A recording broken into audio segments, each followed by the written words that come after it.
Tepeli kaka biso nyonso tokufa mutu atikala tepo tozomona lokolo ndireti lukuteleki ma miso ezame mobala lelaka te pasi na motema. Réponse akopesa biso ezali kaka yondo kobongisa mboka oyo po tozomona mboka yango banda élection esalama likambo moko ya malamu eza te. Président oyo azobukonzi soki azalaka président soki azalaka nani o toyebi te. Elo tikali ezaka bacha mura na fa de se baya babakisa ba awa pour tous les sortes ya ba voler baza awa bache bango ala na kopanga ba te fa nane ya totanga bula fufu to ngomole ya totonda te. Soki azalaka nani o toyebi te. Elo tikali ezaka bacha mura na fa de se baya babakisa ba awa pour tous les sortes ya ba voler baza awa bache bango ala na kopanga ba te fa nane ya totanga bula fufu to ngomole ya totonda te.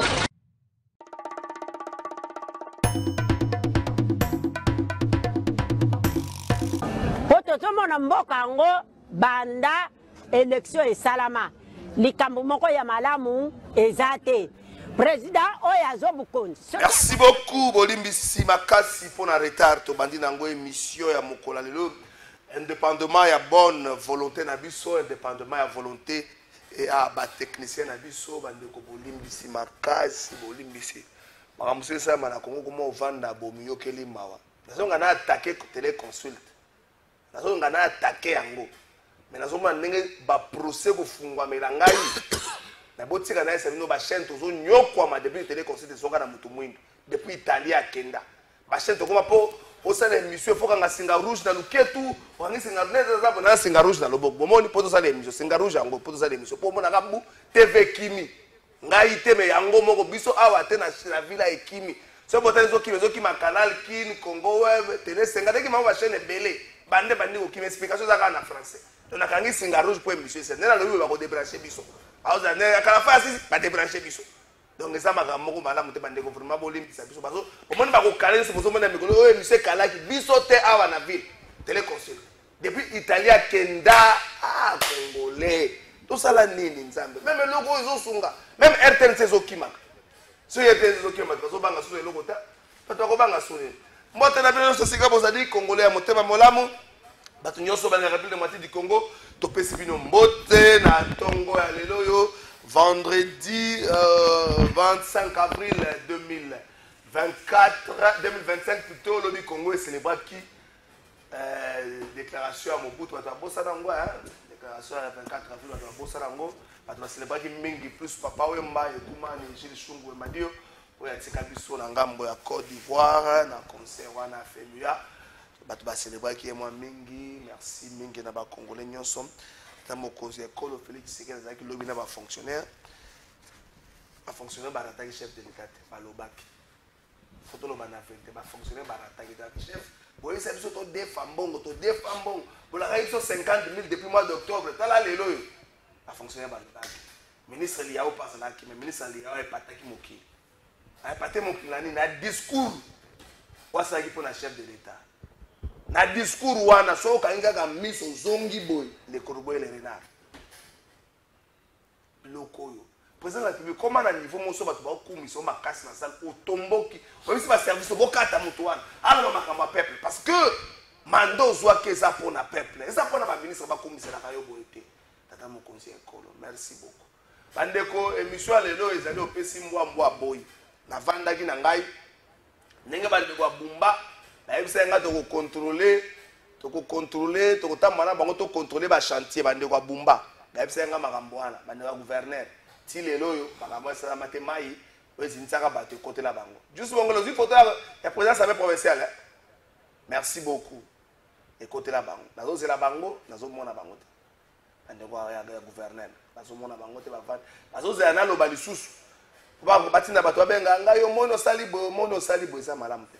Mais président de l'Assemblée provinciale, Levi Mbuta, n'a pas mis sous malamu te.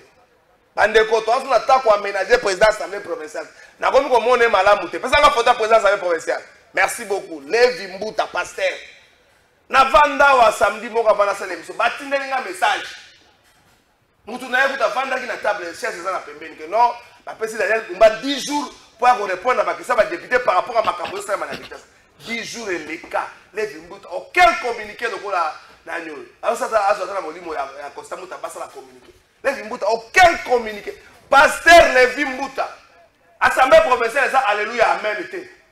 Assemblée provinciale, ça Matthieu, ça Luc, ça Deutéronome. Assemblée provinciale, ça Moussala. Donc comme il faut remarquer, soit vous allez complice à ma campagne, vous m'avez dit que ça, soit et ça dans l'eau comme que batami na Simon to éviter. Donc quoi aménager les autres, d'être calafai, longola calafai na liste non. Na tio présent na viseur.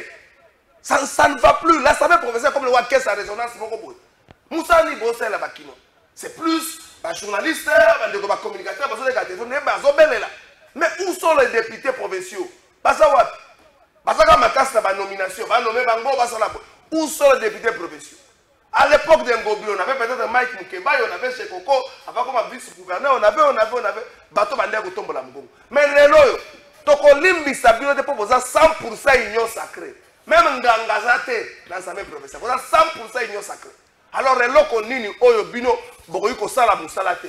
Pasteur Levi Mbuta, yo vanda kana changu. Mai nenge tondaki wana. Tamsusu yo pokangamaki. Okuti kotala na mona ki soki ya semaine o soki dimanche, okuti kotala maman moko akufela ki bana. Et après, qu'est-ce que vous faites? Et après, Pasteur Levi Mbuta, toko limbisa yo te donc nenge na tio na viseur na kotu na yo mis. Lelo na bengo joka ko yamba téléphone. Pour moi, ça va besoin de téléphone pour passer sur l'explication. Ba considérer moko ba ya téléphone, et ça ba cause ya Congo. Ba cause ya Congo ba yamba. So za ko diko bengi moko, so na moko ministre so yamba yo.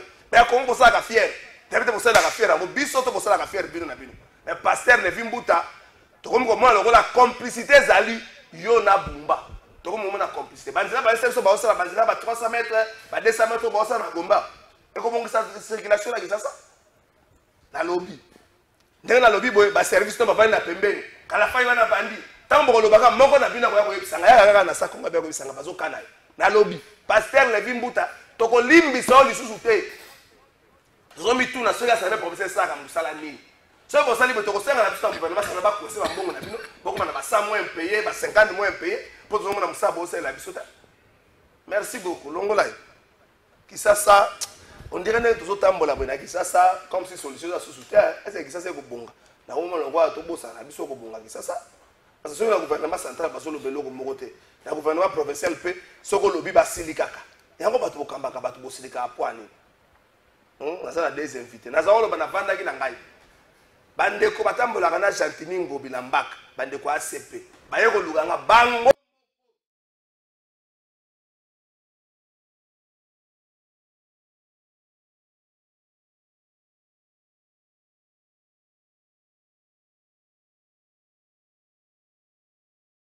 Ngobila salabo lakisa bango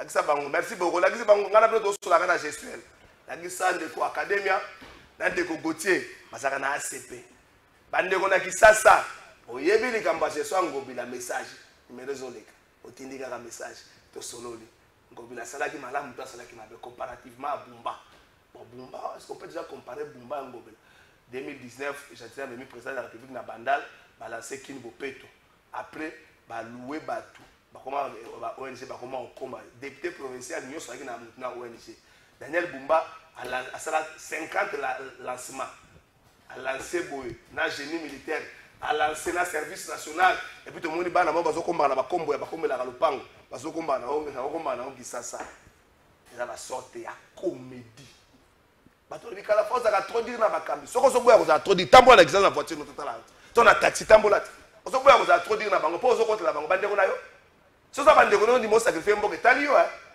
ngana ko sacrifier Congo te ko yo sangana sa patriote kana makamba guerre te na la patriote pe na gestion Youssoufa lobaki yango pas on continuer ko lobango on condamne ceux qui ont pris les armes contre la République mais on doit pas aménager bato bazo kamba biso to ko aménager bango te to ko aménager bato bazo kamba biso bazo abi bo kambia Congo comme le rôle ya quartier la terre. Na kopesa une explication na suka Congo comme le quartier là. Congo comme le quartier là. Merci beaucoup. Avant na pesa bango maloba na makambu ya je suis à Daniel de Congo Bila. Communiquer pe bandeye mais le il semblerait que lobby moi ba attaque ça moi ba frontuber Salemaki entre ba AFC M23 puis na ba Guna gouvernement FRDC puis bande ko ba salendo. mais au moins il y a un communiqué conjoint où il y a 5 nabiso sans pour autant qu'on lever mes yeux, il y a ces sacs, tout ça, il y a la sensibilisation. C'est le même pays, hein. À 5 nations, c'est la communiqué, on a sensibilisation pour être battu nyonso, ba même mananzela ya paix. Ndeko kotie so pas mna pesi mbote. Mbote ndeko Kalafai, mbote na bandeko nyonso bakozwa libaku na tonga lokonda biso na émission Plateau de Vérité. Na pesi makasi mingi na bandeko bazwami na Estamboka na biso, Goma Bukavu, que nous, peuple congolais, dans l'ensemble, nous sommes de cœur avec eux et nous prions que Zambé Asunga, pour que le territoire ou la localité illégalement occupée par les rebelles est définitivement récupéré, en fait que Kimia et Kota n'a pas parti, surtout au Bandeba faire acte d'atrocité. Et Zambia Asunga Bissou. Merci pour l'invitation. Et puis qu'il va faire ici un discours de haine. Mais c'est ça. Il est interdit dans un pays où tout ça entre Bissou, ça un discours de haine, un discours de népotisme. Non, mais moi je pense que ce que vous avez un discours, il y a Likundu. Il faut que tika. Si vous savez, il y a et puis qu'il communique en groupe les autres salanan. Et puis il y a Moutam, il y a 5 millions contre Nanga, les autres salanan. Bon, je crois que lorsque vous êtes porte-parole à Moutamba, vous allez prendre toutes les dispositions pour échanger là-dessus. Moi, pour moi, à ce net moment, je me solidarise toujours avec Bandeko Bazom la partie Est pour que Kimia ait côté d'une manière définitive. Merci beaucoup, Ndeko Gauthier. Ah, moi, Evan de Kimia comme Makasi. Ah, Nzambe. Ndeko Académie na pession mbote. Oui, mbote ndeko Kalafai, mbote na balandi oyo bazolanda biso déjà. Merci mingi po na plateau na yo. Mbote na nkumu ya ekolo président de la République ndenge to bengaki affectueusement Fachi Beton. Pe na pesi mbote na bakinois tout en particulier. Na ebi ete awa toye te toloba ete tozali danger, tozali kolo ndenge bana wenge baloba. Mais tu as la belle République, tu as la Mayamboka et puis ça s'est passé très bien. Donc encore une fois, merci. Mais déjà l'entrée nayo, introduction nayo, phrase Zolobaet et tout comparé gestion yango bilana ya Bumba, tikana bisa bana ya République démocratique du Congo qui causa la injure monene et causa la insulte monene ceux qui te sali comparaison ana. Natina Etengo Bilasi Asali Parnaye, aujourd'hui il est sénateur, il n'est plus gouverneur. Donc, Oyazali Kosala, Ndeko Bumba Asala. Ce qui ose la comparaison, Ana Ezala Mabe Makasi. Merci beaucoup, Ndeko Kalafai. Merci beaucoup. Mbongwe, Mbongwe Zalata Makasa. Mbongwe, Mbongwe Zalata. Très bien. Vrai quinoa. Trésor Kalafai. Vrai quinoa. Timba trop de timba. Oui, un vrai quinoa. Ndenge mo nango bila, ba vrai quinoa. Zela. Toke na o malembe ko. Yo lobi makamba estete. Bon, to kota. Lobi ke président lobi vrai quinoa. Si. Et puis président lobi ko la deuxième et dernier mandat là. Boy bien ngo. Est-ce que depuis aye na Bokonzi a eu un bon quinoa na tête ya Kinshasa? Pour battre comme l'impression que Kinshasa sous Fachiza ko beba ko ya Kinshasa sous Kabila. Boluka nzela, boluka courant, courant battu comme retour na ngolo retour na bana. Ezongi, le roi mwana bima ko comme na Venise. Azongaki, ce que papa comme na courant ba comme retour na ngolo. Boluka nzela, boluka insécurité. Insécurité comme le roi petite sœur la moto au linga mingi fosa la casa la kana mingi pole linga legi na mingi. Insécurité comme bon. Et la kisasa oyo na éviter soki loko nini ya malunga ko tinda ke muto à part ba bar na biso. Les gens sonores na biso ça va. Makelele ya ba église ça va. Na ko bengana ka ba démon ça va. Côté na ba bis ça va. Mais c'est Kinshasa ko tina so mutabika. Bobi ke fait c'est que da mibenga yemoko na top Congo ka dikando mwana ki. Mais si vous et puis dikando za ngwa insulté you m'appelle Kinshasa ka insulté nkebere pe ka insulté ngoto bobo ka insulté to kanisa papa mba. Donc Kinshasa géré par des Nkebere, des Yuma, des Ngoto. Est-ce que vous voyez bien? Deuxième année qui n'a pas de sécurité, mais Kinshasa m'a appelé. Autre Bakamayobo, de l'Académie. Ndeko Kalafai na banzi pe okoli lelo te ndenge na lobaka bato nyonso bayebi Kinshasa déjà babengaka Kinshasa la poubelle l'époque moko depuis je crois 1984-5 déjà comment benga Kinshasa la poubelle mais koloba était président de la République atikali kozwa vrai kinois te wana je suis déjà contre. Pourquoi? Parce que totika moto soki déjà azana élan ya malamu oyo aza déjà na ba idée ya malamu pour la construction surtout ya RDC esengeli batika ye chaque fois na ntango to sololaka même na ba cité na lobaka na bato moni République démocratique du Congo nano ya mobimba na yango sans parler d'abord de Kinshasa esengeli Trésor Kalafai ya ye asali par na ye asali 1 2 3 4 Académie ye asali 1 2 3 Kalafai à l'équipe 1. Gauthier Sopamboye a salle 1, 2, 3, 4, 5, 6, ainsi de suite. Ndeto Kotonga, République, même avec Kinshasa. Kinshasa, ce qui est au Nathan, il y a Kabile Koleka Nathan, il y a Fachi, non, je ne crois pas. Au moni, les lots Oyo, Nakobengango, exode rural, les autres salema, à tout moment. Les gens quittent le village pour directement Kinshasa. Et aujourd'hui, il y a surpopulation, il y a Kosakanate na Kinshasa. C'est pourquoi même Bomoni, Tokomi inondé, Tokomi submergé, donc Tokomi étouffé. Là où il ne faut pas construire, Batobakomo Tonga, parce que Ndenga Yelikutu Kinshasa, même l'État a contrôlé. Et tout ça, ça fait partie même des fautes, il y a exode rural. Mais déjà, les Amabé. Comment les gens, villes et zana, nombre bien déterminé, bato esengeli bavanda. Ville à Kinshasa depuis époque coloniale, Bachaka ezalaka 400 000 habitants. Ndeto zo mone sengo ya Kinshasa na tango wana. Mais tango to komi lelo 20 millions, c'est plus que 2 pays. Ba pays mususu est entouré biso bazalaka ba 5 millions. En termes ya ko occuper superficie Kinshasa. En termes ya ko occuper ango. T'occupes à combien de pourcents? Côté bateau va faire ça là. Au moni, oui, c'est vrai. Mais est-ce qu'on a déjà construit? C'est parti. Faut y a peuple à Zakoyate. Mais dans lobby Awa, ils ne sont pas contrôlés. La ville n'est pas contrôlée. Faut y a peuple à l'exode rural. Faute na bango te. Mais faute d'abord, il y a moto et singeli à contrôler. Il y en a banda qui koloba yango ndena lobo. Oya contrôler que ça bakambi. Yondo lobby déjà mais nga déjà na loba. Yondo lobby pardon. Nga déjà na loba ki. Donc au moni Kinshasa, même ba oyo bazoya. Bazoya na moyen nini. Et puis à côté na mukanda nini.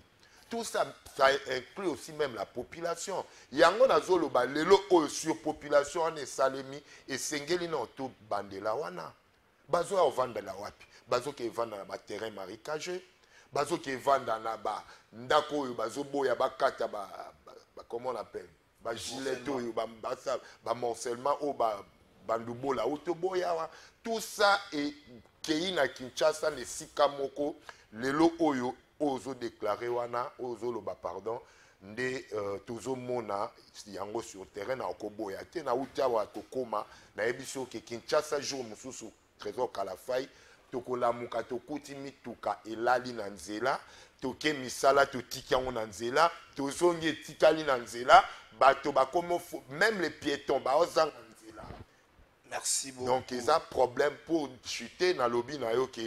Au moins avec Ngobila, nous l'avons eu comme gouverneur. Tepo Lobaki, comment Fachazo soit quinoa bien été. Mais les autres qui sont passés aussi étaient quinoa. Vous vous rappelez de Kodeville à Kikanda. Vous vous rappelez de Kimbuta. Mais ils n'ont même pas construit 1 kilomètre de route. Même 1 kilomètre, ils n'ont pas pu construire. Je me rappelle de Lunda Boulou, Yanina. Au moins pont entre Bandal et Kitambo. Mais les autres n'ont pas construit même 1 kilomètre de route. Mais avec Ngobila déjà 65, Et celui qui viendra, qui est venu après Ngobila, ça t'a 20%. Bandeko bozwami na ma campagne na Mbinza Ozone na Delvaux. Soko zoya ville vraiment il faut éviter lelo na Ngongo bo éviter avenir Monchiba. Po batine nga photo embouteillage eza côté kuna okopesa ngo kombo Mantimba. Moni animation ya misa Mantimba ko lele siama. Okopesa embouteillage na kombo Mantimba, embouteillage za makasi gouverneur ya bimina noté. Gouverneur ya bimina noté zo se reposer. Elle m'a dit que je suis allé à l'embouteillage. Ça va, est-ce que vous avez mangé? Vous allez nous lire. Attendez, Ndeko Gauthier, c'est qu'il n'a pas la chance d'avoir un bon Quinois à la tête de cette ville capitale. Alors qu'il y a un deuxième et dernier mandat. Si on tourne Quinois, les loyaux, le 25 avril, et l'on il y a héritage au Tika Anango. Ce qui fait que nous sommes campés qui chassent sur le fait à quoi on doit réfléchir pour y Katani Maya Maison Bimate.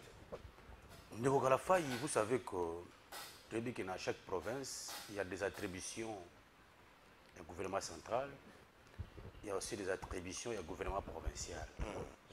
Au moins, depuis Tata Ekolo, Félix Santos, qui est un sommet en Bokanabiso, il avait fait un très bon choix à l'époque. Il y a coupé sa ville à Kinshasa, dans Maboko, il y a mon amboka sénateur Jean-Thierry Ngobila Mbaka, un vrai Quinois qui maîtrise tout le coin nécessaire à la ville de Kinshasa.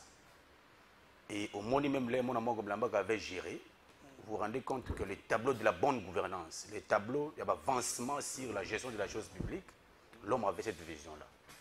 Et même l'étude comparative avec ceux qui ont géré, parce qu'aujourd'hui, il y a quelqu'un qui a calculé le premier gouverneur qui était Ngobila. Parce que Ngobila a réalisé ça. Non, mais tout, il y a un gouverneur qui a 1 km de la ville de Kinshasa. Attends, 1 km de Kinshasa. Attends, voilà pont. Un gouverneur qui a une ville de Kinshasa a tongi 1 km.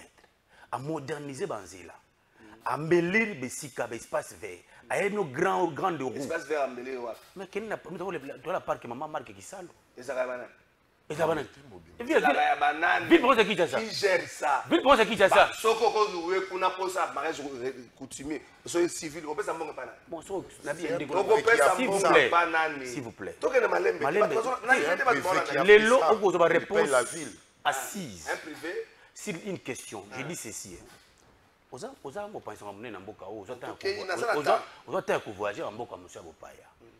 Quand vous arrivez dans d'autres pays, les sites touristiques sont payés obligatoirement. Oui. Et la ville conclut un partenariat privé-public, Botongi et Sika, vous allez dire comment vous payez savoir, monsieur, pour besoin de rentabilité, pour que le bateau soit propre, tinati.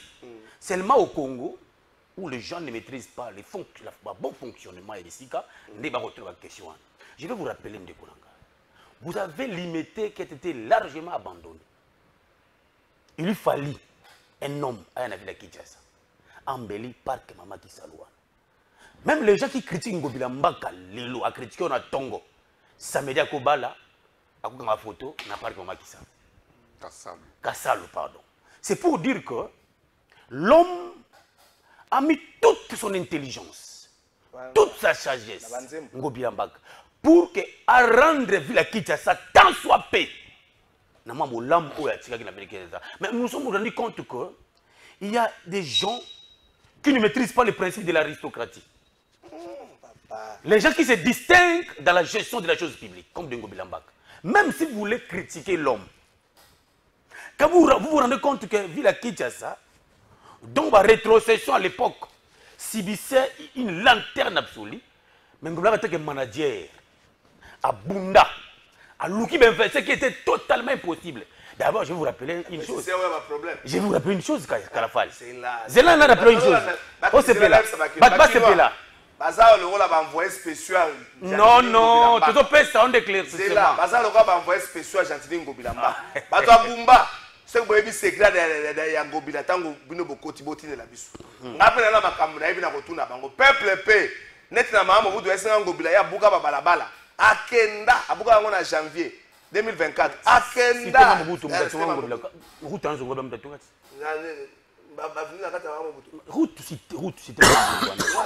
vérifiez si tu Mambuto coach au Bano Matatu on qui avait comme ça son temps vérifiez allez-y je vous dis s'il vous plaît comment ni sur aucune cité verte la route Nyons aux Oleka on n'a pas qui avait construit ça vérifier allez-y vérifier allez-y vérifier vous vous rendez compte que non s'il vous plaît moi je veux que éclaircissement tu repères ça va quinoa bâtir quelque chose dans moto pour que débat ou critique je sois battu et si là point barre et si là et aussi là c'est lui qui a des éléments palpables probants qui attesterait que pendant tous les gouverneurs qui n'avaient la Kinshasa, je ne dis pas que le gouvernement avait fait les 100% bien gestion. Il n'y a pas une chose. S'il vous plaît, s'il vous plaît, vous vous rendez compte, même dans une étude comparative purement simple, ceux qui ont géré la Kinshasa Banda débit, si les lots, gouverneur a un projet, on a mettre en place mécanisme à Kobongo Kinshasa, on a tongi banzela, on a tiqué les bisous. Sous leadership de l'État, Zando, le corps de la centre financier de Tigano parce que le projet Tata Ekolo, c'est justement Ezaka Ngobilambaka. Mais il y a un problème, nous devons insister. Ngobilambaka s'est créé des problèmes, pourquoi? Oui, Pouani. Ngobilambaka, c'est parmi les lieutenants de Tata Ekolo Félix. Je vais vous rappeler, s'il vous plaît, s'il vous plaît, s'il vous plaît, on peut faire émission. Émission d'Abi, on peut faire ça. Ngobilambaka, l'air a comme gouverneur avec ça. L'air grand mon ambo Ngobilambaka sali stade de martyrs plein. Dès qu'à 600 na telle heure, une minute après, des réunions se font pour que c'est ça l'objectif principal. Il y a des détracteurs pour Ngobilambaka. Et maintenant, quelle idée? Bon, il y a 3 jours à stade de martyrs.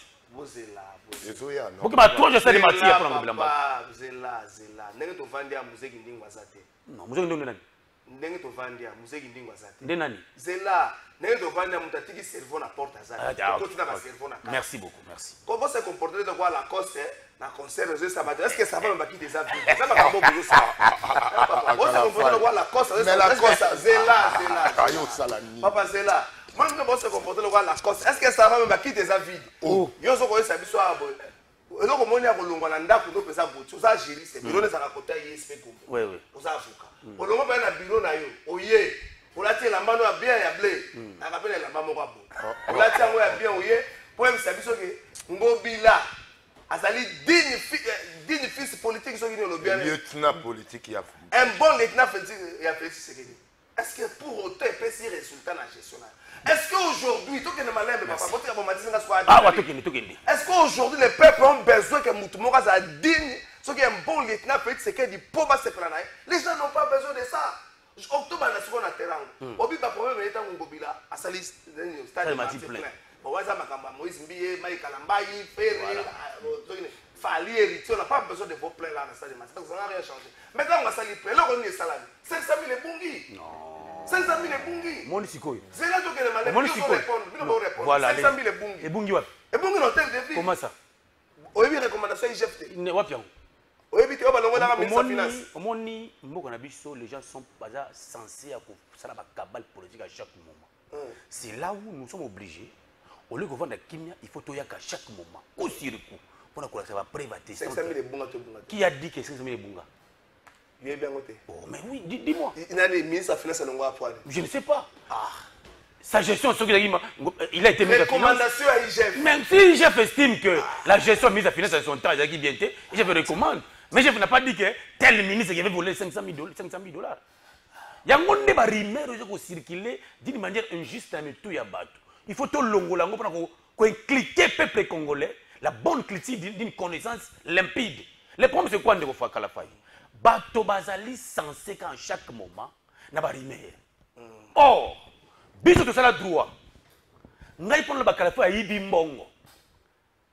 Mutatangi biso to bi mutayibi 500 000 ebunga. Eko kuma ndenge nini? Na labi ngai pona na critiquer Kalafay ke ayibi mbongo.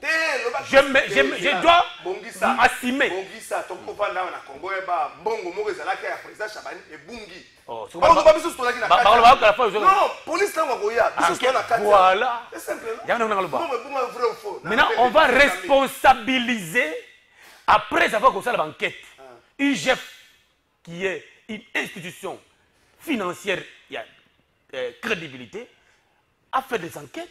Nulle part. IGF n'a rapport que 500 000 $ de bongi dans tête de ville. Na motu a mené c'est tel Sungo Bilambaka. Non, ça n'a jamais été dit. C'est là où nous avons dit les gens ont formaté à chaque moment. Pour que ça va cabale. Pour que ça comme on a Bilambaka. Et nous sommes maintenant prêts pour répondre à toutes les questions sur la chose Bilambaka. Venez point par point.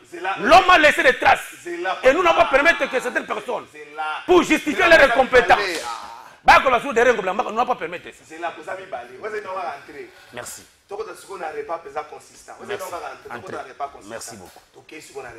Juste Mongali, avant de rentrer dans le repas consistant, briefing passe à Mokolo à lobby, ministre Guy Luando Mboyo Azalaki. Ministre Guy Luando Mboyo Azalaki kuna Jambi, batuna une question il y a un transport téléphérique. Il y a le soleil, urbanisation, il y a un ministre aménagement du territoire, l'aménagement qui Kinshasa peut rester à Congo. Surtout dans les Cambozo comme la inondation.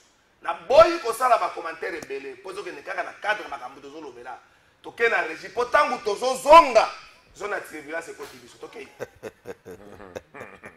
Il y avait ce cas qui avait survenu. Le chef de l'État avait immédiatement instruit notre collègue le ministre de l'urbanisme pour la construction de logements sociaux. Bien sûr.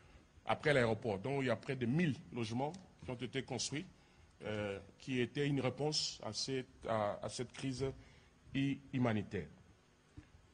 La collègue, la ministre des Affaires sociales, avait également recommandé qu'il y ait une brigade de transport. Vous savez, avec ce qu'il y a eu, avec la montée des eaux, il faut qu'il y ait une brigade, soit au niveau fluvial, soit au niveau routier, mais bref, qu'il y ait c'est un peu comme les corps de pompiers, un corps dédié, formé, entraîné, pour faire face en cas de survenance de catastrophes naturelles.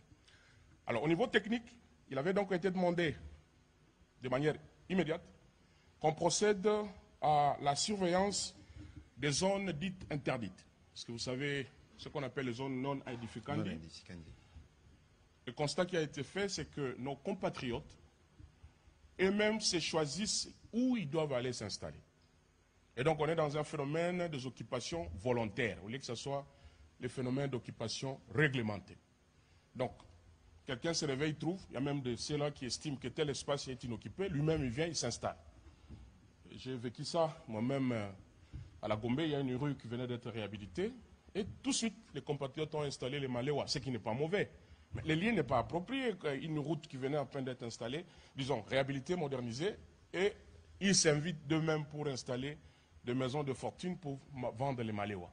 Alors qu'on sait bien que lorsque vous avez un chantier, dans les normes de construction, vous êtes censé, dans votre chantier, qu'on sache où les gens vont aller se soulager et comment ils vont manger. C'est des normes qui relèvent de normes urbanistiques, mais que les gens ne respectent pas.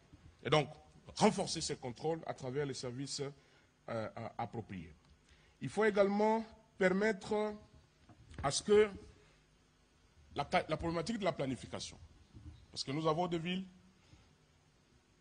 nous avons des provinces, nous avons ce qu'on appelle les entités territoriales décentralisées, cher Patrick, qui ne disposent pas de plans, qu'on appelle le plan d'aménagement, le plan d'occupation. Nous aurons l'occasion, hein, vous pouvez avancer ça, mais vous allez nous dire les réformes que vous comptez justement implémenter pour répondre à ces défis à travers la République. Au niveau du ministère de l'Environnement, la question de la gestion des déchets, tri, recyclage et gestion de ces déchets. Vous savez que partout au monde...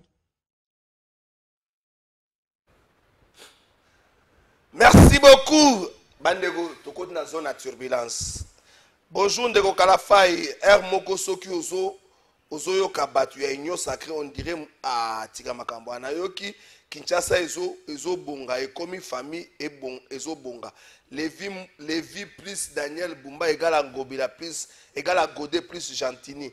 Kimbuta Akenda a expliqué Batu Bazana Baza dans les faux, Yoka justification. Basengito Tiana se, Ngape na Bendi Koni. pour na lingaki na tirer téléconsulte. Merci beaucoup maman Rachel. Yebisa e mango na maître Gauthier botika kindoki toza na moyi route nini botonga na cité Mobutu bobuka bobatela mbongo bozwa na Kinshasa botika kolakisa biso démonstration ndenge botie biso na pasi pour plus bozo lobela kin plus bazo matisa biso mafuta surtout na cité Mobutu to tie na se mais bo provoquer biso te papa na Leslie. Merci beaucoup.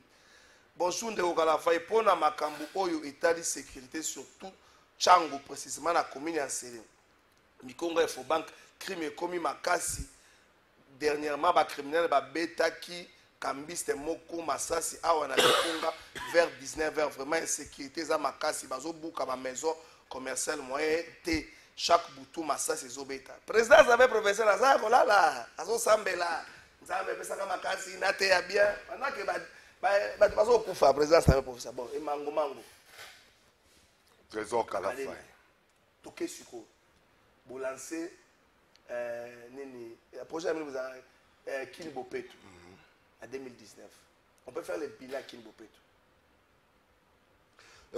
Trésor Kalafay omoni nanu ba photo na bango ba King Bopeto na compléter ndeko na ngai éminent juriste Gauthier Sopambo concernant ba route ya cité Mama Mobutu pour na moni pe téléspectateur à l'Obeliango. Gauthier Lobaki ne Bandeliawa, il y a les attributions de la ville et du gouvernement central. Oui, tu es bien. Ville et Tongamaka, na gouvernement central, Otobengaka, il y a na pratique oyo Mama Souminoa azo dirigé. Et puis na ville ya Kinshasa, nde batongaka ba venu. Ville mingi asatelaka voilà asatelaka mingi na ba route secondaire mais ba route otobenga ba route principale lokola route Matadi lokola boulevard du 30 juin boulevard Lumumba ça ce n'est pas la ville qui doit toucher mais na ba route oyo ya cité Mama Mobutu Ngobila s'est rendu là-bas mais ce n'est pas son programme. Nde bandaki kotonga baroute wana eza chile gelou ya gouvernement central en tant que gouverneur à l'époque akitaka esika wana ndozo mona biso awa toza pe ba lieutenant ya chef de l'état tozo défendre tout tozo linga mboka nde ekende liboso nde nazolo babato baloba te ke Ngobila tika yango bongo te gouvernement central nde kolo misala wana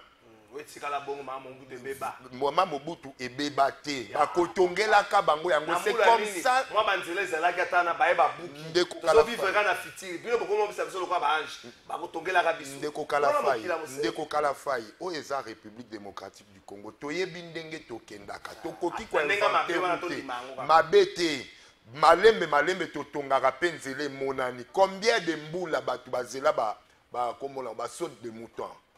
Combien de mboula? Mais yango wana ekoma ko EDP, ekoma ko aider. Oui, et d'accord. Et dégagea quand même, malgré il y a des embouteillages, mais il dégagea. Tobo ya kate. On des comportements à la cause. D'accord, c'est une que la ngai ma fille. On va tomber là qui saute mouton.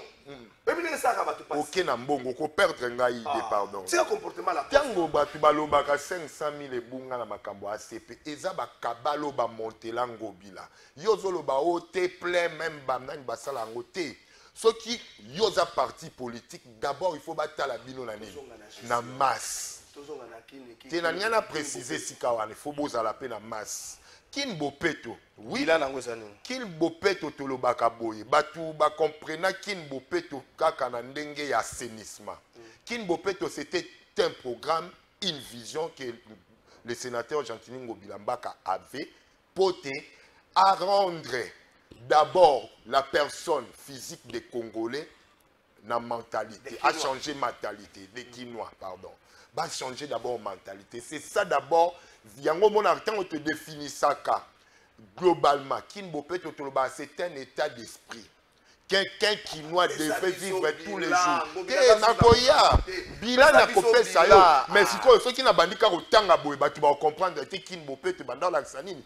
Net yotil si cause de la King Bopeto na assainissement. Même tokota solo bitokota na bilan. awa tobanda otanga nasi boza na baimage awa naza un article mo nasalaka jour balansaka King Bopeto j'ai qualifié ça d'une fourberie jour bazolansa en tant que journaliste j'ai qualifié ça d'une fourberie kasi yango nga naloba dans laquelle le gouverneur a emballé le chef de l'État. Pourquoi boloba ndenge wana lorsque le gouverneur lance eloko ya monene ndenge wana na Kinshasa est-ce que akobengisa chef te yango wana ebota lelo makambo oyo tozoloba awa bokoki ozala na baroute oyo Ngobila tonga bila nazotangelo ozoloba oza na tembe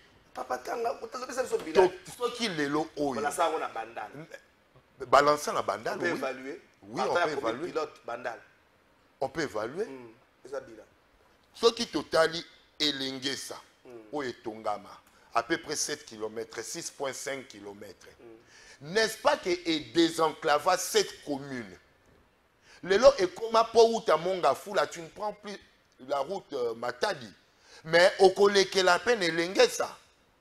Et cette route Lengesa n'existait presque plus. Même piéton pour aller Kezala qui passe. Bah tête d'érosion de G Salemaki. Et si ka Kimbuta Kenda le Bamboko et Bongate, parce que le côté Lengesa Kunati. Mais Ngobila ya lobi je vais construire et il a construit. Oui, kasi ba côté kunati nyonso.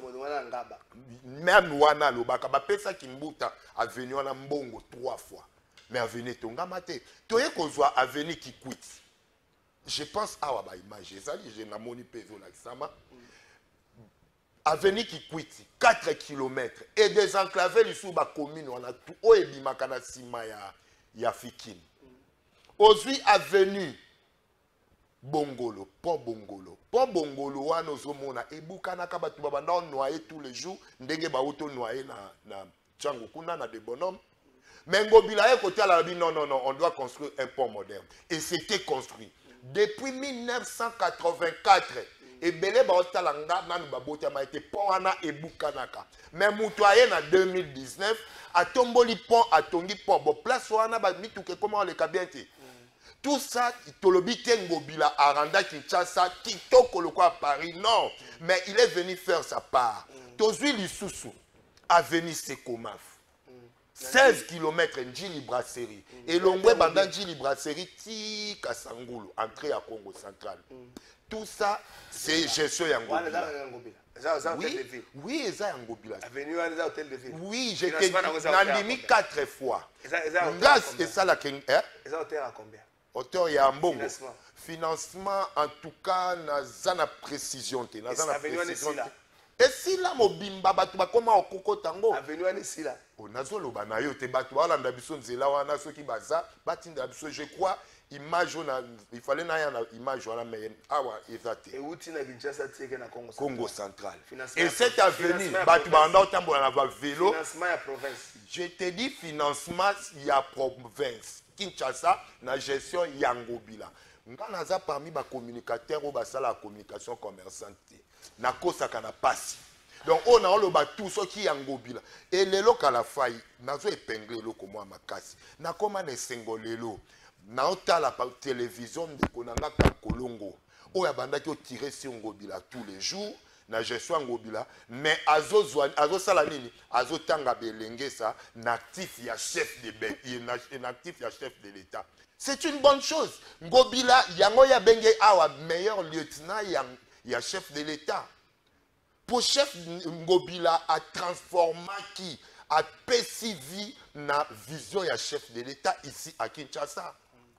Il y a l'avenue Birmanie en Ngiringiri. Il y a l'avenue Chaba. Avenue Otokenda olia ba poisson na suka, tikuna na suka. Bo mona ndenge comment éclairer. 30 mètres, 20 mètres. Te va 20 mètres. Te wana avenue c'était 30 mètres. 30 mètres, te wana 30 mètres. Te avenue Chaba Mobimba bato ba yoka. Donc Ngobila a construit c'est ça le nini bilan ya King Bopeto Bandaloka. Et pour l'assainissement, Ngobila ti akotaka depuis 2019, l'assainissement normalement, c'est lui qui doit à la ville pour l'assainissement, c'est le gouvernement central. Mais le gouvernement central, Maître Gauthier Lobakiango Awa, abandaki ko pesaba rétrocession difficilement. Mais Ngobila étant un manager avec exagération, à Salakinini, à Kenda Koluka société Al-Bayrak Yabaturk. Vous vous rappelez, hein? Vous vous rappelez, président de la République, un président truc, Ayaka Awa, à Tounaye. Est-ce qu'il y a une société, président Bossanara Kombo, à Bengingobi, heureusement qu'il y a Pembeni, à Bengingobi, à Tounaye, il y a un président Kombo à la société, Al-Bayrak. Oui, c'est une grande société. Bangonde Bachaka Peto, même la Turquie. Et ils étaient venus, cette société était ici présente à Kinshasa. Tango ba komi awa bomona ki na ba télévision nyonso ba mituka ba engin pour l'assainissement. Et partenariat wana depuis 2019 de ngobila banda ki koluka bango po ba posa ki ba condition ya pasi. Ba komi na Kinshasa, le gouverneur actuel ne veut pas travailler avec eux. Mais l'obisco na moni tweet bazui Brazzaville bazui na poto. Bangonde président Denis Sassou Nguesso Ntabengi bango kuna. Ce n'est pas le maire à Brazzaville. Tala psychoba kekuna awa ndeko Bumba a négligé bango. Mais ça fait partie de Kinbo. Ezaka Banzela te, ezebele na tanga okatinga. Ezali na lobby boye. Bespace vers wana lobby. Et environnement. N'est-ce pas que Ngobila a touché point à l'environnement? Au cause où Oyo Kunezala na Kingabwa ya ban Oyo Basala ko partout. Kintoko. Non, à pas Kintoko, Oyo ya bana bakenda osakana. Kinwash. Aqua Splash. C'est la gestion de Ngobila. C'était bien il y a Villa Kinshasa Aqua Splash en Bomonaka. À Salandé partenariat après Sangol suna ba privé wana ba libanais ou ba salaka wana. Donc, il a touché tous les points, l'environnement, l'assainissement, les constructions de routes. Merci. Tout ça, c'est Ngobila.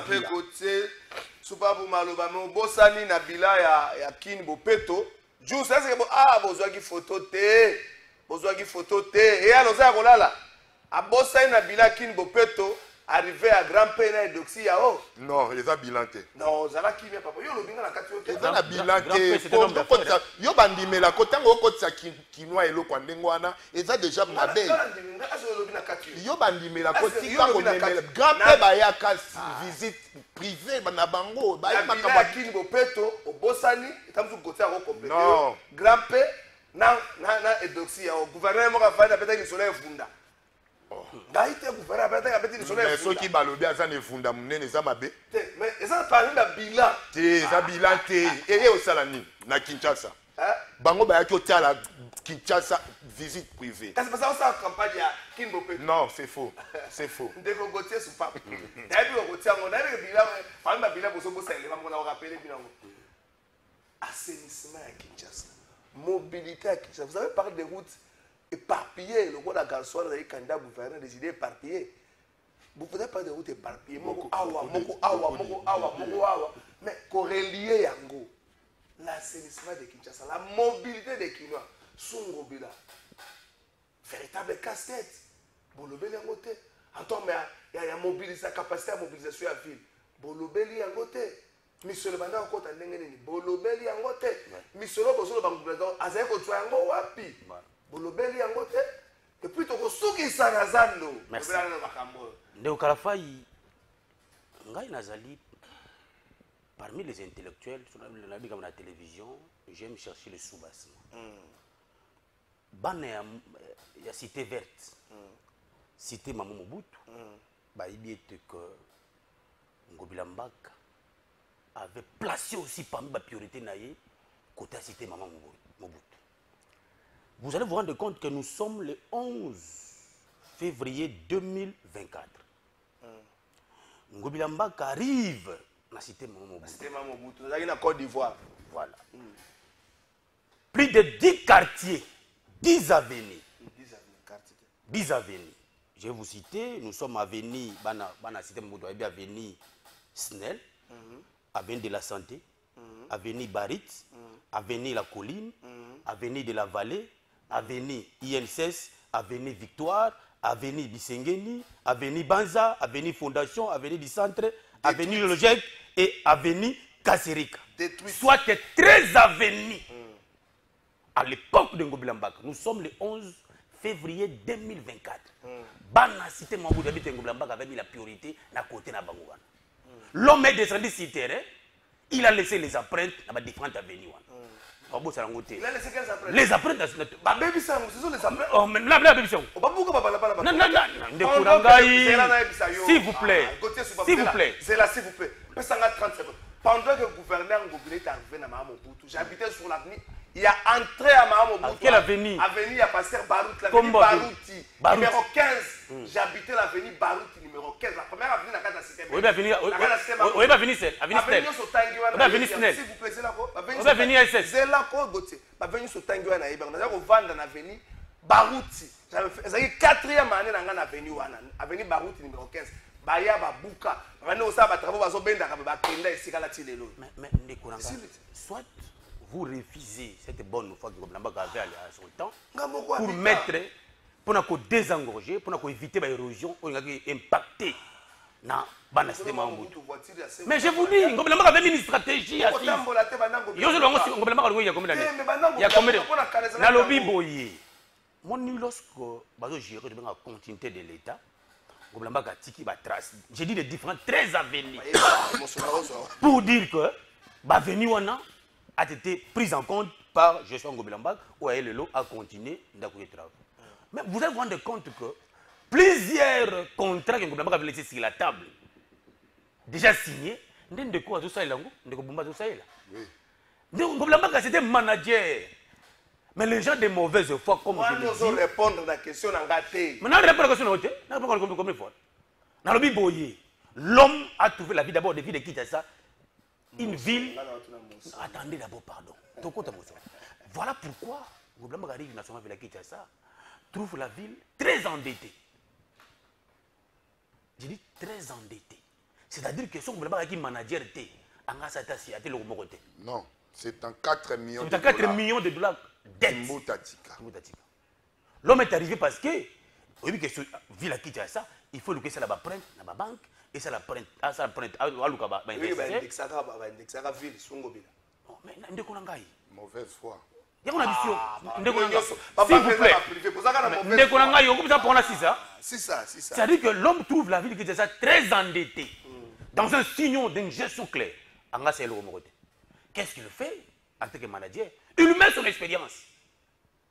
Il met son esprit managérial à la place publique pour qu'il y ait un fils qui investisseur, pour qu'il y ait un solo, pour qu'il y ait un solo, pour contester, mais Ngoblambak, c'était gestionnaire.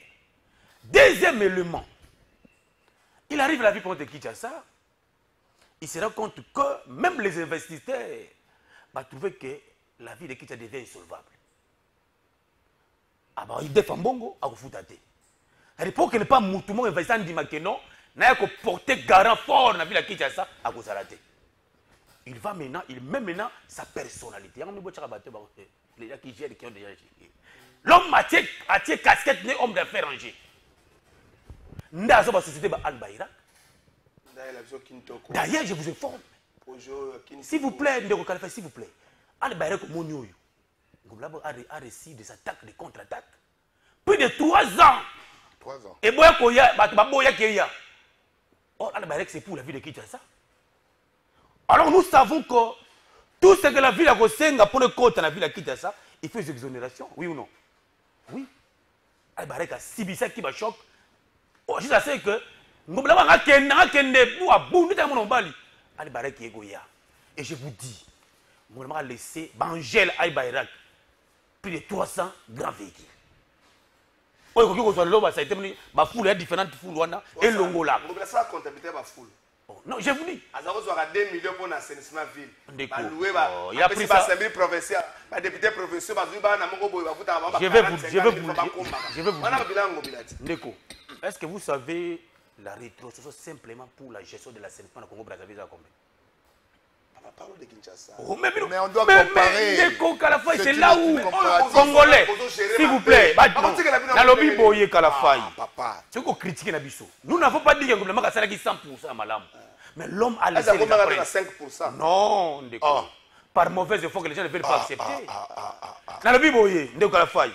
L'homme arrive, il estime que dans la matière d'assainissement, il faut le voir surtout pour nous là et ça comme dit de manière définitive sans que na batir au comment on est que arrive des une expertise en matière environnementale très élevée so expertise on est suivi na koloba na France donc il y a qui ça mais là il y a qui comme la magasin presque c'est presque à la fin mais si quelqu'un de Kobumba donc comment devait mettre en place cette politique pour permettre ce que vu la question continue ça ngolo ngolo ngolo ngolo 10 minutes sous ça boso no bela trop makambo ya ngobila un bon manager l'autre bela mamba bila bozela mais to tanga ngo zo ndima to tanga te ba wala kisango le batangeli yo elengesa oboyi banzela batanga lo kikwiti batanga lo soke boto tanga nini bako maf olingite batanga pom bongolo olingite batanga de la paix olingite batanga no olingite boto tanga soni bozela na tanga ta misa bande ko mibale comme ça donc kende bila moko ya ngobila bozo boya kotanga bilani passe bilani Gouv non vous voulez donc la fois aujourd'hui comme minimiser grand paix c'est une injure non voilà ça les qui kuna OK comme minimiser grand paix na donc ba même lo malonga te à part mais c'est parce que vous ne savez pas la valeur non c'est pas même à part promotion bolingi valeur abatute Gouv ngala za leki na yaki sasa bande ko bazo linga yote na bilan bazo bossa na élément très important avant d'attendre le message. Est-ce que la régie pour ça peut prendre une image la régie est prête. Parce que bossana élément wana. Et ça parmi les éléments la carte bila là yo. Roi belge na Kinshasa. Roi belge na Kinshasa. Pesa nango. Roi belge.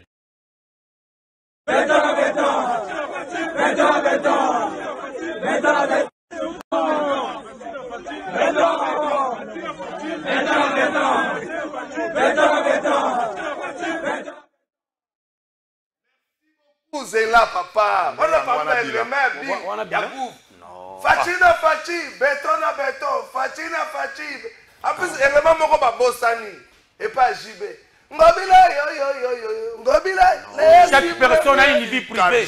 Kala faille. C'est comme melaka moi le toko. Comme melaka moi le toko. Na privé. Pourquoi est-ce que vous possibilité? C'est-à-dire les Congolais. Moi j'ai vu le président Macron qu'on soit à la piscine à Mosnaï. Oui. Il n'est pas interdit. Oui. Voilà. Congolais moté mamabé.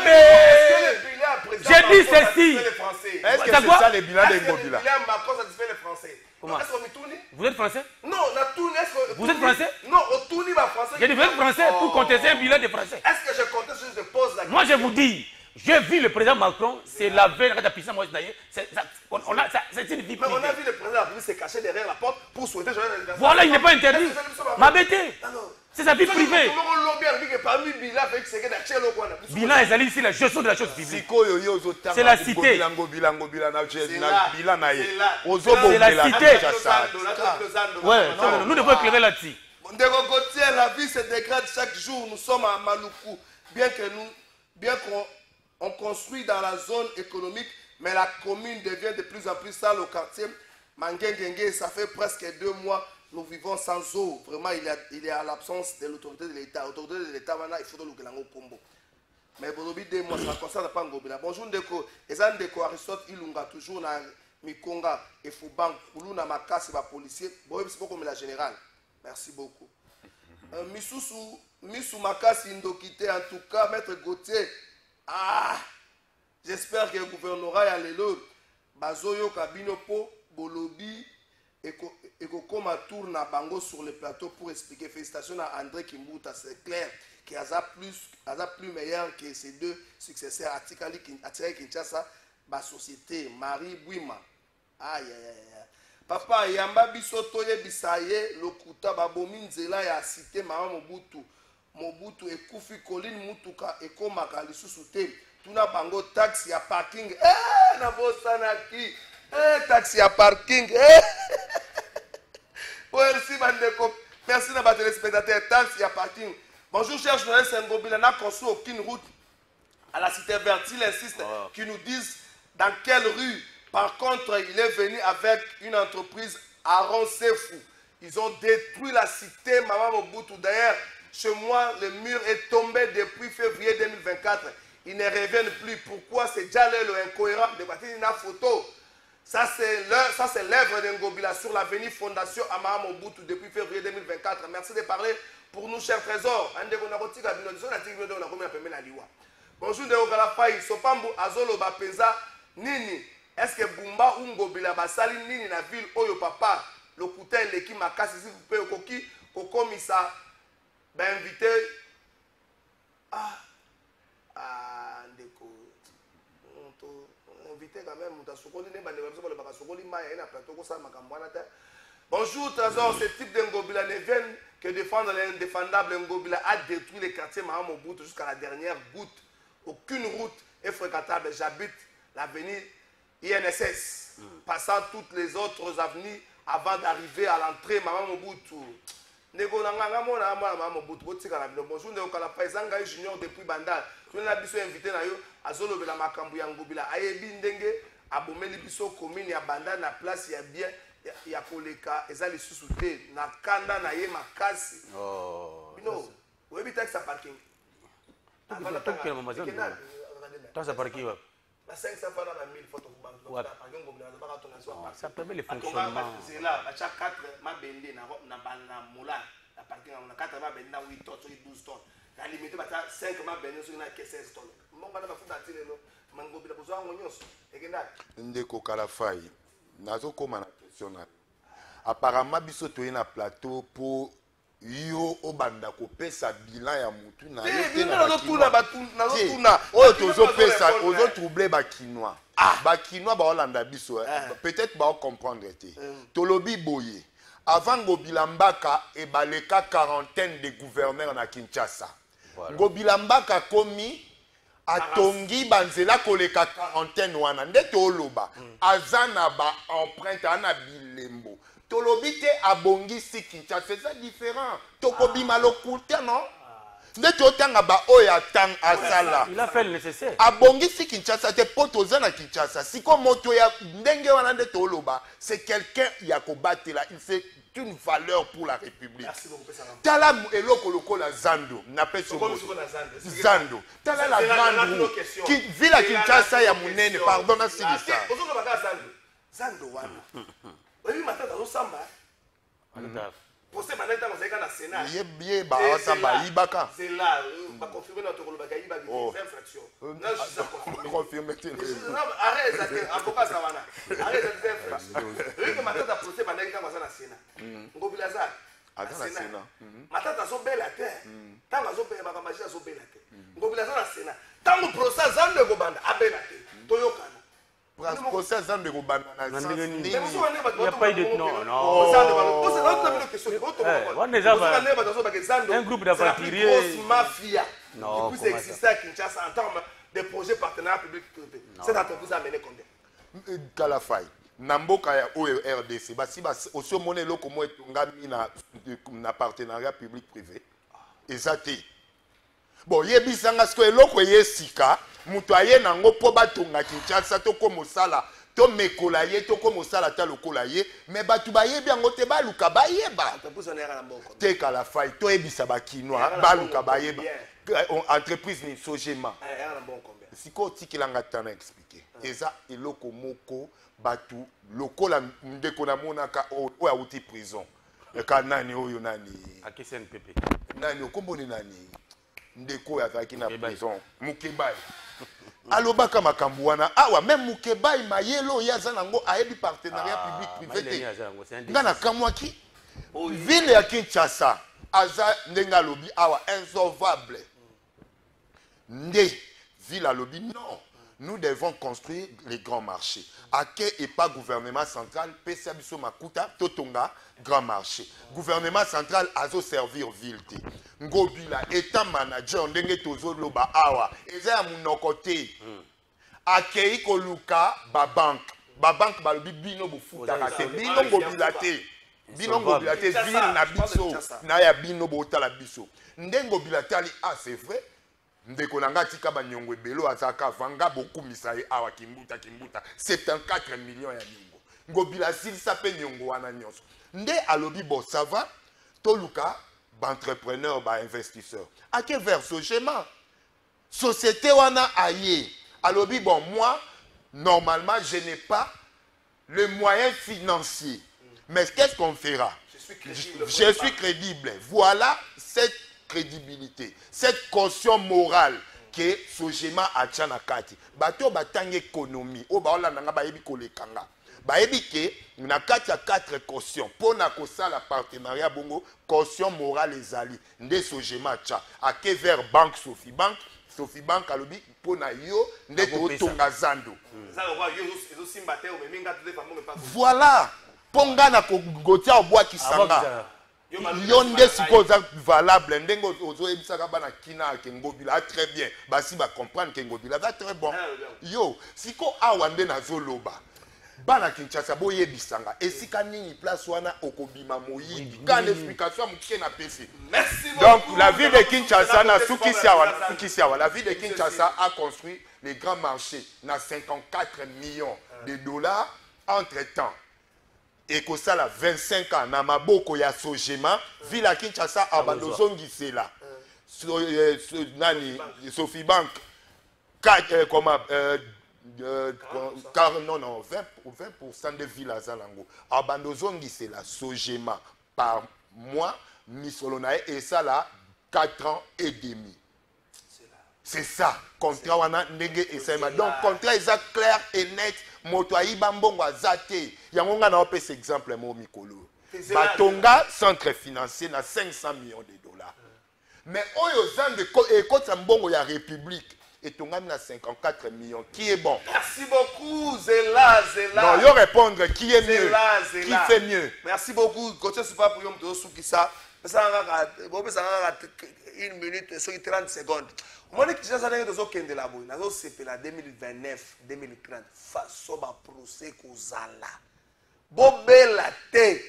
Donc, on a vu matungulu na sali peka. Muto bela te. Ah, achaki li tungulu. Akwa iso yo na kwa iwana sali tungulu. Mita to akabala miketu to achaki li tungulu na sali peka. So kaba beti yo okwei.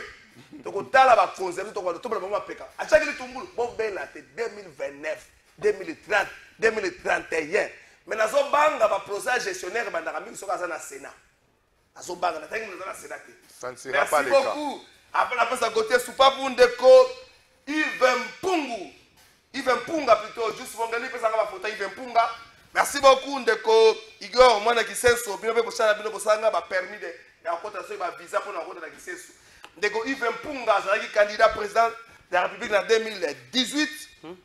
Ndeko wana ayena makanisi na ye ndeko alobi nini alobi Kongo ekotonga makaka na minerete poso ko landi minere ukomona lola ba kote za la kate ne bazaka na minere mabulu kotoyo mai ya régie des eaux za la kate minere zali alobi ndeko alobi Kongo ekotonga mape na likambo ya numérisation et administration na biso soki to arriver ko numériser administration na biso et qu'on permettre na biso to contrôler système nyoso to contrôler basali to contrôler mosolo to contrôler pe mosala ndeko Yves Mpunga makanisi na ye yango wana pona nini po telolenge to koma ko sala boy ndeko soki administration ya numérique te ba ndeko bakisa ka ba 0 balongola ka ba 0 zoma to sala débat bo bango ba ko ba ke officiellement ba sala ki 100 francs pour la construction bo muto azwa yango loko sala makina maboka bakisi ba 0 e ko zongela muto asenga kitamza mituni o menga na senga kimbongo te yango ndeko Yves Mpunga oyo pena ba consultation initiée par le chef de l'état azalaki ambamaki pa conseil spécial ayeko pesa makanisi wana to meka ko numériser administration na biso pour économie numérique ezali lelo outil makasi ya mokitena na boganga ka wono Elon Musk azana mbongo mais ça na numérique ti bino bozo ganga ngozo kasango mbongo zaka ba diamant ba nini Elon Musk akoma ko mona biso na mokili ndeko Yves Mpunga azali pe moto moko azo kanisa côté wana est-ce que tokoki ko mekayete to mekaye nanu to mekana ndeko Yves Mpunga po on dirait makambo wana yebi yango minga sala yango na Angola sala yango bisike bele to bakele bambe to mekaye. Merci beaucoup ndeko Yves Mpunga tika de nzamba kimbangu nzamba bakoko abatela Gauthier Soupa moni onyo so za ba question ba message a baptisé bele za tanga awa 1 2 3 4 5 6 7 awa boye na téléphone awa boye oyo mususu oyo uti kuna na régie eza tale belang awa boye na appel normal eza 3 na ba message normal soki na WhatsApp eza bele téléphone angezo pe maté moni ba vie wana baza ba vie na biso bangobela baza ba vie na biso tika nzamba pese makasi nzoto aza nango baza ba vie na biso mais alero tozokende na Kinshasa ba vie fo bayo ko la pe ko senga pardon ayaki asenga pardon na oyo akoki kosala te mbongo oyo ya baparking bolobeli yango te mbongo ya parking yango nde mpe etongi banzela bino ya transport c'est bon ndeko ministre bino ya transport alobaki nini fiche ebungi oyo fiche eki afrique du sud comment ezalaka na mboko kapesio balobo sukisa zando ministre ya transport 500 francs na bambongo kozanga biso ya baplaka bamoto. Merci ndeko Kalafai. Comme ndeko ndeko académie mangomanga lobby, je sais que koyamba ba semi lettré ba koleka kofinga batute ba petit discours ya haine. Non, biso to tan classe photo to comme ça to tangi. Nous qui avons étudié, to porter ba élection à Cameroun. La vie de Kinshasa a son temps. Kimbuta laisse une dette avec qui de 74 millions. Ngoblamba arrive au sommet de la ville de Kinshasa. Atiki mbongo na mbongo atiki mbongo bon de l'autre côté il levé à 35 millions de dollars il y a tika kimbongo 35 millions de dollars ça veut dire que ngoblamba ka na ville Kinshasa kuti ba nyongo akibuta il faut d'une part à ça la pierre une pierre de coup ku futa ba nyongo wana ku luka ba investisseur ku ça ba réalisation ku satisfaire ba kino na kacha principe ya gestion ngomaka kuluka sika photo tongaza parce que ça document wana ça explique ngo nazo résumé non bébé na suka pardon donc ngoblamba ka alobité non j'estime que il faut zando tongama pour que zando tongama et senga misolo na kozo mosolo ngo wapi a beti ba porte de gauche à droite réponse exacte ba bivila kita ça appelle la croix tourner sur mbongo sous-té en tant que manager comme je dis il faut avoir les hommes d'affaires ba gestion des choses publiques accueilli la société c'est très grave la société sogema société sogema andimi na ko tonga ne va expliquer caution morale ba timba caution morale biso on a droit c'est porter fort que andimi na ko tonga mais na bino popesa mosolo ate ake kondima sogema bimi na motuke popesa mosolo pour que na tonga ngobina comme stratège abino di fait aussi mbongo yo sangate mioko tonga zan il faut te permettre que mbongo nezonga a créer fonds séquestre chaque mois, chaque moment, 800 000 €. Pour permettre que nous, à 4 ans, au sogement, nous avons Sophie Bank, on a 35 millions. Donc, dans quelques mois, après nous ici, là, les 50 millions. C'est 21 millions. C'est 19 millions. Ça dit que donc ça dit que tout ce qu'on a fait année. Na 4 ans bon on défend la Sophie Bank, la ville stratégie en Gobilambaka, ba kozongo isambongo on a pona. C'est vrai que si là, sogema comme c'est protéger garder papa, c'est protéger la banque ba tebele bo, il faut à sa gestion. Vu la Kinshasa, na 4 à 25 ans gestion ya vu la Kinshasa. Kinshasa aura 20% et